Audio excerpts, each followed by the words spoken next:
Hi friends, ഇന്ന് നമ്മൾ ഉണ്ടാക്കാൻ പോകുന്നത് ചക്കപ്പുഴുക്കും ഇറച്ചിക്കറിയാണ്. അത് എങ്ങനെ ഉണ്ടാക്കണേന്ന് നോക്കിയാലോ. ആദ്യം നമ്മൾ ഉണ്ടാക്കുന്നത് ബീഫാണ്. അതിന് നമ്മൾ 2 കിലോ ബീഫാണ് എടുത്തേക്കുന്നത്.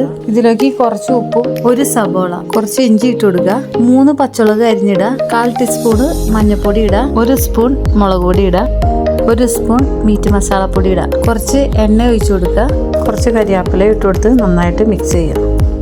മിക്സ് ചെയ്തതിന് ശേഷം നമുക്ക് അടുപ്പത്ത് വെച്ച് നന്നായി വേവിക്കാം. ഒരു പാൻ അടുപ്പത്ത് വെച്ച് അതിനകത്ത് കുറച്ച് എണ്ണ ഒഴിച്ചിട്ട് നമുക്ക് ഗരം മസാല കൂട്ടിടാം. ഇതിലോട്ട് 1 സവോള അരിഞ്ഞിടാം, കരിവേപ്പില ഇടാം, വെളുത്തുള്ളി ചതച്ചിടാം, 2 പച്ചമുളക് ഇടാം. ഇതിലോട്ട് 2 സ്പൂൺ മുളക് പൊടി, 1 ടീസ്പൂൺ ഗരം മസാലപ്പൊടി, 2 ടീസ്പൂൺ മല്ലിപ്പൊടി, 2 ടീസ്പൂൺ മീറ്റ് പൊടി. ഇതെല്ലാം നന്നായിട്ട് നമുക്ക് വഴറ്റിയെടുക്കാം. ഇത് 2 തക്കാളി അരിഞ്ഞത് ഇട്ട് കൊടുക്കാം. എന്നിട്ട് അത് വഴറ്റിയെടുക്കാം. ഇതിലോട്ട് കുറച്ച് വെള്ളം ഒഴിച്ച് കൊടുക്കാം. ഇത് നമുക്ക് എണ്ണ തെളിയണ വരെ നമുക്ക് വഴറ്റിക്കൊണ്ടിരിക്കാം.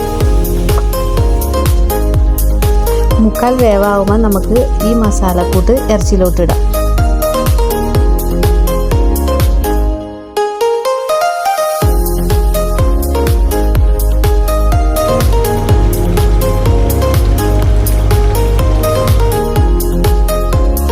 നമ്മുടെ ബീഫ് കറി റെഡി ആയിട്ടുണ്ട്.